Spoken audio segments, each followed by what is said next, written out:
یہ جو رمضان المبارک سے مسلمان بدگمان ہوتا جا رہا ہے، کوئی ثبوت ہے اس کا کہ رمضان المبارک میں شیطان کو قید کر دیا جاتا ہے؟ کوئی نہیں۔ رمضان کے اندر بھی شیطانیاں ویسے ہی عروج پر ہوتی ہیں۔ تو ایک دن آئے گا نا کہ آپ خود بھی بدگمان ہوں گے کہ یار یہ کیا ہے سب کچھ۔ اگر حدیثوں میں لکھا ہے کہ رمضان میں شیطان کو قید کر دیا جاتا ہے تو یہ پھر شیطانی کیوں ہو رہی ہے؟ تو آج کا جو سب سے اہم سبق ہے وہ یہ ہے کہ آپ روزہ اور نماز ان دونوں سے فیض اٹھانے کے لیے رمضان المبارک میں جب کہ آپ روزہ رکھ رہے ہیں تو آپ سب سے زیادہ کوشش تو اس بات کی کریں کہ آپ کو یہ معلوم پڑ جائے کہ رمضان میں روزہ کیوں رکھتے ہیں۔ بھلے ہی سارے روزے چھوٹ جائیں آپ کے، یہ بات سمجھ میں آ جائے کسی نہ کسی طریقے سے، تاکہ اگلے رمضان میں آپ صحیح روزے رکھ سکیں۔ تو کھانا کھانے کے بعد آپ کے معدے سے، آپ کے اسٹمک سے نار اٹھتی ہے اور وہ جاتی ہے دل کی طرف۔ جیسے وہ کھانا ابلتا ہے نا، جوش آتا ہے اس میں سے وہ بھاپ نکلتی ہے، اسی طرح اسٹمک سے اس طرح کی بھاپ نکلتی ہے اور وہ دل کو تکلیف پہنچاتی ہے۔ اور آپ کو اس کا اندازہ ہوگا، آپ 16-17 گھنٹے روزہ رکھنے کے بعد جب افطار کریں گے، کھائیں گے نا، تو پھر آپ کو پتہ چلے گا جسم اتنا بوجھل ہو جائے گا پھر آپ کا کہ نماز بھی نہیں پڑھ جائے گی۔ پھر روزہ رکھ لیا 16 گھنٹے کا، اب کیا یار نماز بھی پڑھیں، وہیں افطار کر کے جو ہے نیند آ جائے گی آپ، کیونکہ 16-17 گھنٹے سے دل بیچارہ جو ہے وہ بالکل کسی پریشانی کے بغیر اپنے مزے میں تھا، اور 16-17 گھنٹے کے ناغے کے بعد پھر دوبارہ جب آپ نے دھاوا بولا ہے کھانے کے اوپر، یہ بھی کھا لو، یہ بھی کھا لو، یہ بھی کھا لو، تو اتنی نار نکلی ہے کہ دل کا تو جو ہے بیڑا غرق ہو۔ سرکار نے اپنی کتاب تریاق قلب میں ایک بات جو لکھی وہ میرے لیے بڑا سرمایہ حیات بن گئی۔ کیا خوبصورت فارمولا سرکار نے وہاں بیان فرمایا ہے کہ گر دل کو شاد کیا تو نفس کو برباد کیا، اور گر نفس کو شاد کیا تو دل کو برباد کیا۔ اگر دل کو خوش کرنا ہے تو نفس کو برباد کرنا پڑے گا۔ ایسا نہیں ہو سکتا کہ دل بھی خوش ہو جائے اور نفس بھی خوش ہو جائے، ہے بھائی؟ ایسا نہیں ہو سکتا۔ اور یہ صرف مسلمان صوفیوں میں نہیں ہے، یہ جو ہمارے ہندو بھائی ہیں یہ بھی بیچارے جنگلوں کے اندر جو ہے بھوکے پھرتے رہتے ہیں۔ میں نے بتایا نا کہ ہندو قوم تو یہ تو ایکسپرٹ ہیں نفس کو پاک کرنے میں۔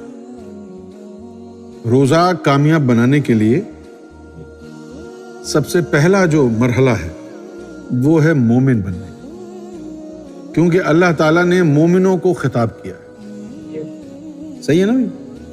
اچھا، اب اگر میں یہ کہوں کہ بھائی جس کی گاڑی میں پیٹرول ہے وہ میرے ساتھ مانچسٹر چلے، تو اب جس کی گاڑی میں پیٹرول ہے وہ مانچسٹر چلے، میں آگے جا رہا ہوں، جس کی گاڑی میں پیٹرول ہے وہ بھی جا رہا ہے، اور جس کی گاڑی میں پیٹرول نہیں ہے وہ پریشان ہو رہا ہے، یار میں کیسے جاؤں؟ ابے تجھے کہا ہی نہیں ہے، ہم نے تو کہا ہی ہے کہ جس کی گاڑی میں پیٹرول ہے وہ مانچسٹر چلے، تجھے تو کہا ہی نہیں ہے، تو پریشان کیوں ہو رہا ہے؟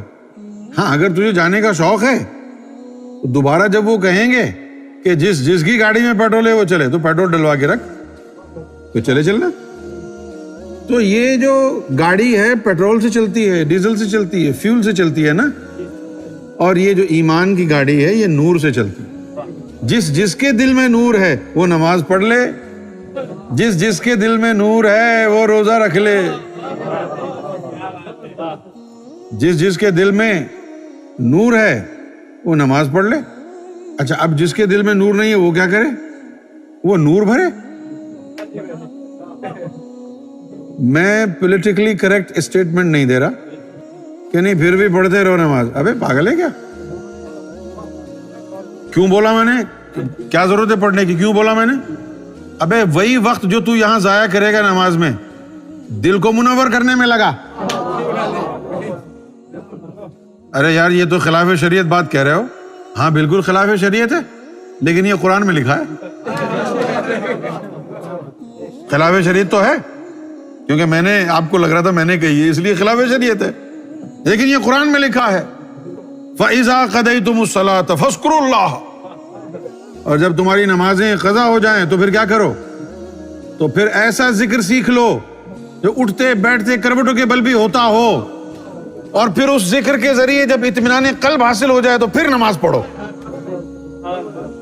سورۃ النساء میں ہے، آیت نمبر 103، کہا فَإِذَا قَضَيْتُمُ الصَّلَاةَ، اب جب تمہاری نمازیں قضا ہو جائیں تو کیا کرو؟ فَاذْكُرُوا اللَّهَ قِيَامًا وَقُعُودًا وَعَلَىٰ جُنُوبِكُمْ، اگر تمہاری نمازیں قضا ہونے لگ جائیں تو پھر کیا کرو؟ پھر ایسا ذکر سیکھ لو جو اٹھتے بیٹھتے کروٹوں کے بل بھی ہوتا ہو، ایسا ذکر سیکھو۔ فَإِذَا اطمأننتم، اور پھر جب اطمأننتم، اطمینان کی کیفیت تمہیں میسر آ جائے، فَأَقِیمُوا الصَّلَاةَ، تو پھر نماز قائم کرنا۔ میرا اسٹیٹمنٹ تو تھا ہی نہیں، یہ تو قرآن کا اسٹیٹمنٹ ہے۔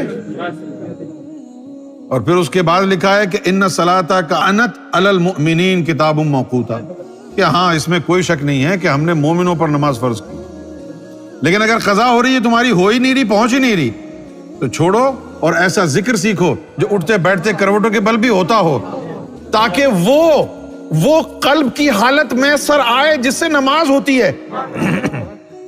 تو در حقیقت ذکر قلب کا حصول بھی نماز قائم کرنے کے لیے ہے۔ اقیم الصلاۃ لذکری، تو یہ ذکر قلب کا حصول جو ہے کہ میں ذکر قلب حاصل کر لوں، یہ سارا وقت جو ذکر قلب کے حصول میں تیرا لگے گا، اللہ نماز میں اس کو تصور کرے گا، کیونکہ جب تجھے ذکر قلب میسر آ گیا، قلب میں اللہ کا ذکر جم گیا، ہر وقت ہونے لگا، اطمینان قلب حاصل ہو گیا، اب اللہ تعالیٰ نے فرمایا فَأَقِیمُوا الصَّلَاةَ، اب نماز قائم کر۔ اب روزے کی کہانی سنانے کے باوجود بھی بیکار ہے۔ بیکار کیوں ہے؟ ابے تم مومن ہی نہیں ہو تو میں روزے کے اوپر لیکچر دوں گا تو فائدہ کیا ہے؟ اسی طرح روزے کا فائدہ کیا ہے یہ تب پتہ چلے گا جب ذاکر قلبی بن جاؤ۔